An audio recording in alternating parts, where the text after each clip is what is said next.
Mitochondrial respiration,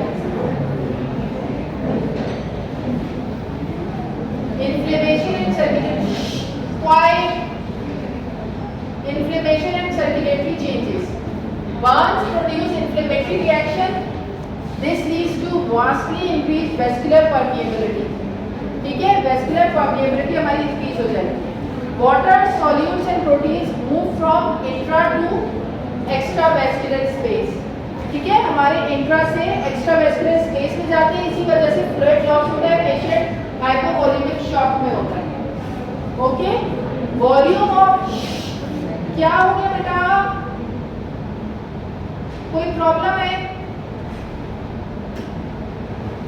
जिसको बात करनी है वो बाहर जा सकता है, अटेंडेंस लगा रही ना, इसीलिए आई थिंक काफी है.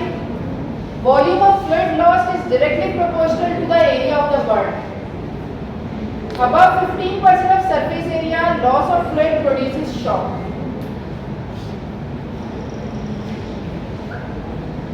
Other complication burns की क्या होगी? Immune system, the cell-mediated immunity is significantly reduced in large ones, leaving them more susceptible. जब cell-mediated immunity हमारी reduced हो गई है, तो क्या होगा? Bacterial and fungal infection. There are many potential sources of infection, especially from burn wound and from lung if injured, and also from अगर किसी भी central venous line की है, tracheostomy वगैरह की है, catheter की है, तो उसमें chances ज़्यादा हो जाएंगे infection होने के, right? क्योंकि उसकी immunity low हो गई है. Cell mediated immunity तो hopefully याद होगी, pathology में पढ़ते हैं थर्ड ईयर में, microbiology में याद आया? यार तो बड़ा मेमोरी लॉस है. चेंजेस टू इंटेस्टाइन, अब इंटेस्टाइन में क्या हो रहा है? इंटेस्टाइन में inflammatory stimulus and shock can cause microvascular damage and ischaemia to the gut mucosa and causes malabsorption. Circumferential burns में compromise circulation to the limb. These are the changes. ठीक है, जो हमारी गट होती है उसमें भी जब ब्लड सप्लाई कम होगी तो जो उसका भी म्यूकोसा होगा वो शेड ऑफ होना शुरू हो जाएगा.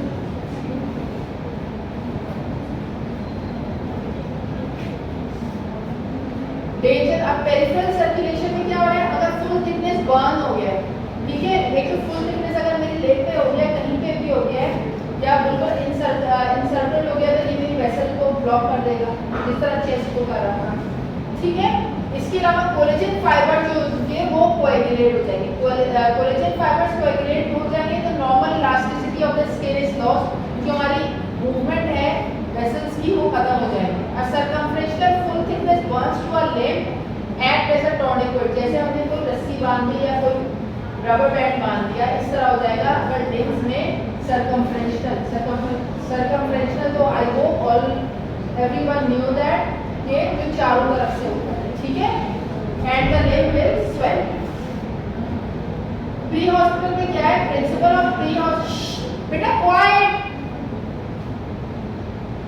Principal of pre hospital care क्या है? Ensure rescuer safety. अपने आप को बचाना है, ये नहीं कि वही चल जाए रेस्पियर.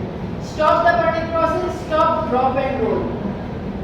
Check for other injuries, ABC हमने किया. कूल द बर्न वूंड, हमेशा पानी में डाल देते हैं मरीज को या पानी डाल देते हैं, एक्सेप्ट इलेक्ट्रिकल वाले में पानी नहीं डालते.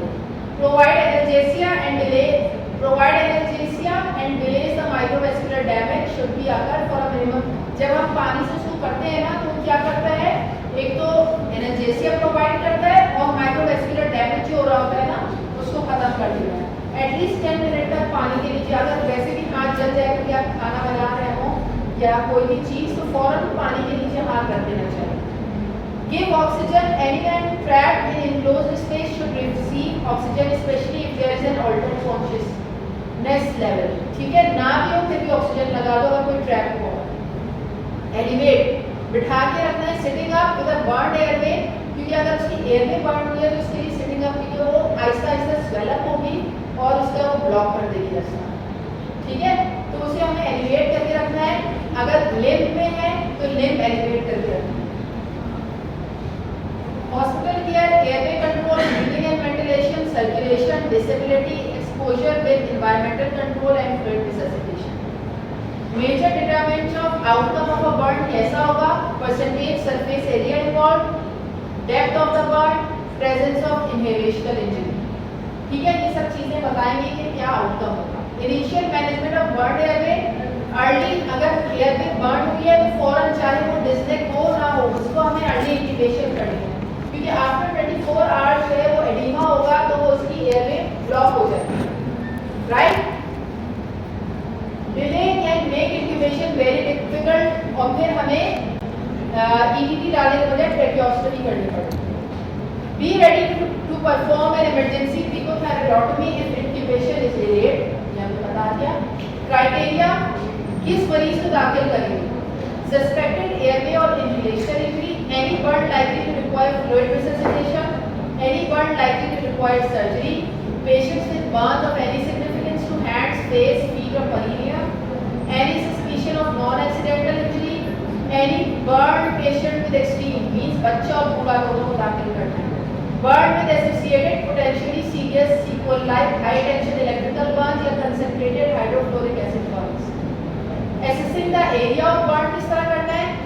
Patient's whole hand is 1%. Total body surface area and a useful guide is small one. Blood and Browder chart होता है, उसको हम यूज कर सकते हैं, या तो rule of 9 is adequate for the first approximation. ये हमारा इधर कॉन्सेंट्रेट कर लो बात करने के बजाय, ये हमारा है. ठीक है, ये हमारा रूल ऑफ 9 है, 99% के लिहाज से किया गया. अभी तुम लोग पढ़ोगे तो उसमें भी पता चल जाएगा फोरेंसिक में. Assessing the area, assessing the depth क्या है? Superficial burns have capillary filling, deep partial thickness burns do not blanch but have sensation मौजूद होती है. Full thickness leathery हो जाएंगे, no sensation. First degree burn epidermis तक आता है, सुपरफिशियल सेकंड ये पेपिलरी डर्मिस तक आता है. डर्मिस के दो पार्ट होते हैं ना, deep second degree burn reticular dermis तक आता है. थर्ड डिग्री में सबक्यूटेनियस इन्वॉल्व होता है, फोर्थ डिग्री में muscles. Superficial partial thickness damages up to papillary dermis, distinct and loss of epidermis, underlying dermis is thick and moist. Capillary return मौजूद होगा. Pin prick sensation is normal, heal without residual scarring. Deep partial thickness burns up to reticular dermis, epidermis lost हो जाएगा, often abundant, fixed capillary staining. Sensation is reduced. 3 or more weeks to heal without surgery, lead to hypertrophic scarring. Full thickness, whole of the dermis is involved, hard leathery feel, no capillary return, thrombosed vessels can be seen under the skin, completely anesthetized. Fluid in children with Burns 10% अगर total body surface area है और बड़ों में 15%. जब हम fluid देंगे, orally ले सकते हैं तो ओरली देंगे, ओआरएस देते हैं क्योंकि इलेक्ट्रोलाइट्स की लॉस होती है. ठीक है, खाली पानी नहीं देना. Fluid period must be calculated from a standard formula and the key to monitor is the urine output. Fluid Parkland formula से कैलकुलेट करते हैं 4 × 8 kg × percentage of total body surface area.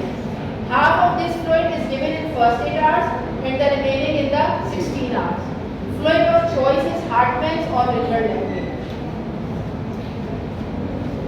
Fluid in children 100 ml kg for 24 hours for first 10 kg, 50 ml for 24 hours, next 10 kg, 25 ml per kg for 24 hours. ठीक है, ये बच्चों में इस तरह करना है. अब ये छोटो ट्रीटमेंट थोड़ी बाद में आएगी. This is all for today's pathophysiology and everything. Okay? Any question? कुछ पूछना है?